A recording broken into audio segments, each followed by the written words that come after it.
السلام علیکم ورحمۃ اللہ وبرکاتہ سسٹرز، امید ہے آپ سب ایمان کی حالت میں خیر و عافیت سے ہے۔ آج انشاءاللہ تعالی ہم کریں گے ہمارا دعا نمبر 16۔ اعوذ باللہ من الشیطان الرجیم، بسم اللہ الرحمن الرحیم۔ رب اشرح لی صدری ویسر لی امری واحلل عقدۃ من لسانی یفقہوا قولی۔ رب زدنی علما، رب زدنی علما، رب زدنی علما۔ اللہم فقہنا فی الدین، اللہم فقہنا فی الدین، اللہم فقہنا فی الدین۔ اللہم لا سہل الا ما جعلتہ سہلا وانت تجعل الحزن اذا شئت سہلا۔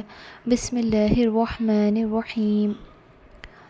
لا الہ الا اللہ وحدہ لا شریک لہ، لہ الملک ولہ الحمد وہو علی کل شیء قدیر۔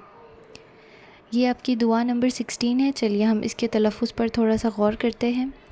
یہاں پر دیکھیے، جیسے ہم نے پہلے بھی ڈسکس کیا تھا، لام کا رول آ رہا ہے، ہم نے پڑھنا ہے اس کو لا الہ الا اللہ۔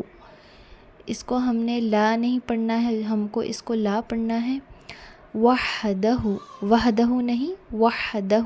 یہاں پر غور کریے کہ فرسٹ جو ہا آ رہا ہے اس پر آپ نے ایفرٹ ڈالنی ہے۔ جو دال کے بعد ہا آ رہا ہے بالکل سادے سے پڑھنا ہے، تو ایک کے اوپر آپ نے پہلے ایفرٹ ڈالنی ہے، دوسرے کو سادگی کے ساتھ پڑھنا ہے۔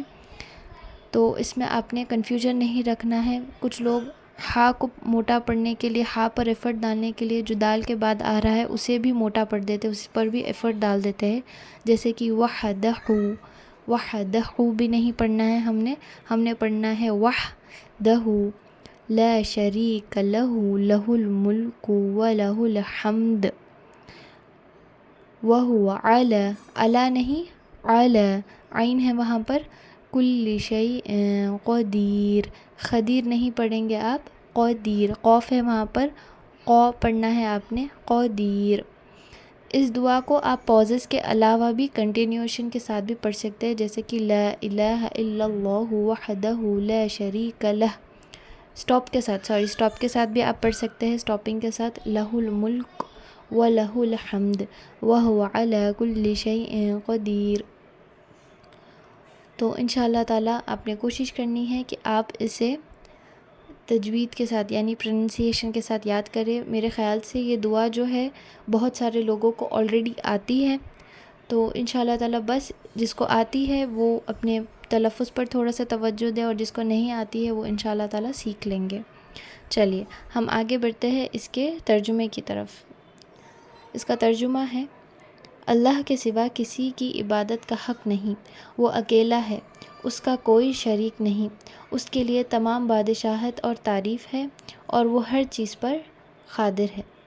تو اس دعا میں جو آپ پڑھ رہے ہو، اس میں تمام اللہ تعالیٰ کی تعریفیں بیان کی گئی ہے، اور ساتھ ہی ساتھ توحید یعنی اللہ تعالیٰ ایک ہے، کوئی عبادت کے لائق نہیں، یہ ہمارا ایمان اسٹیبلش کرتا ہے، قائم کرتا ہے۔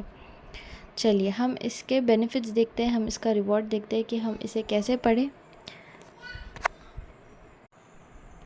ابو ہریرہ رضی اللہ تعالیٰ عنہ بیان کرتے ہیں کہ رسول صلی اللہ علیہ وسلم نے فرمایا، جو شخص اس دعا کو 100 مرتبہ پڑھے گا، اسے 10 غلاموں کو آزاد کرنے کا ثواب ملے گا، اور اس کے حساب میں 100 نیکیاں لکھی جائیں گی، اور اس کے حساب سے 100 گناہ کاٹے جائیں گے، اور اس دن رات تک شیطان سے اس کے لیے ڈھال بنیں گی، اور اس سے بہتر عمل اس کے سوا کوئی نہیں کر سکے گا جو اس سے زیادہ کرتا ہے۔ تو اس میں بھی آپ نے 2 چیزوں پر توجہ دینی ہے، ایک تو یہ ہے کہ اسے ہم نے پڑھنا ہے 100 مرتبہ، اور دوسرا ہم نے اس کو مارننگ میں پڑھنا ہے، کیونکہ یہاں پر حدیث میں لکھا گیا ہے کہ جو شخص اسے دن میں پڑھے گا تو رات تک اسے شیطان سے محفوظ رکھا جائے گا، اس کی پروٹیکشن ہوگی۔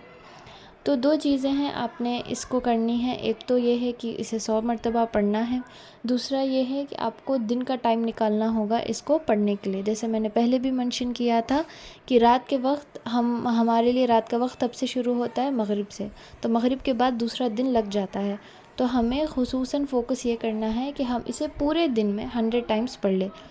دن لوگوں کو مسئلہ نہیں ہے ایک ساتھ بیٹھ کر پڑھنے کا، جیسے میں نے آپ کو لاسٹ کلاس میں بھی بتایا تھا سبحان اللہ و بحمدہ کے ٹائم پر، کہ جن کو مسئلہ نہیں ہے، جن کے پاس وقت ہے، وہ آرام سے بیٹھ کر صبح کے اذکار میں اس کو انکلوڈ کر کے ایک ساتھ پڑھ سکتی ہیں، انشاءاللہ تعالیٰ وہ اس پر عمل کر سکتے ہیں۔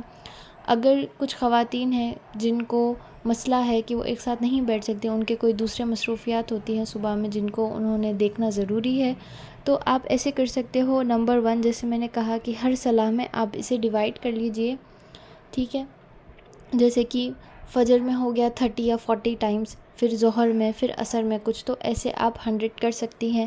اگر آپ یہ بھی کر سکتی ہیں انشاءاللہ تعالیٰ کہ آپ کا جو دن کا پورا ٹائم ہوتا ہے جب آپ کام کر رہے ہوں تو آپ ذکر کرنا سٹارٹ کریں۔ اگر آپ 100 سے پلس بھی پڑھ رہی ہیں تو مسئلہ کوئی نہیں ہے، اس کا انشاءاللہ اجر اللہ تعالیٰ آپ کو دیں گے۔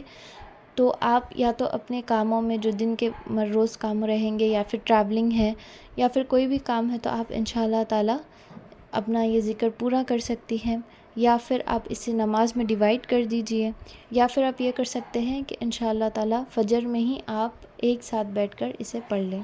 تو آج کی کلاس بس اتنی سی ہی ہے۔ جزاک اللہ خیر، بارک اللہ فیکم۔ اگر آپ کے کوئی بھی ڈاؤٹس ہے یا پھر کوئی بھی مسئلہ ہے، انشاءاللہ تعالیٰ آپ مجھے بتا سکتی ہیں۔ جزاک اللہ خیر۔ السلام علیکم ورحمۃ اللہ وبرکاتہ۔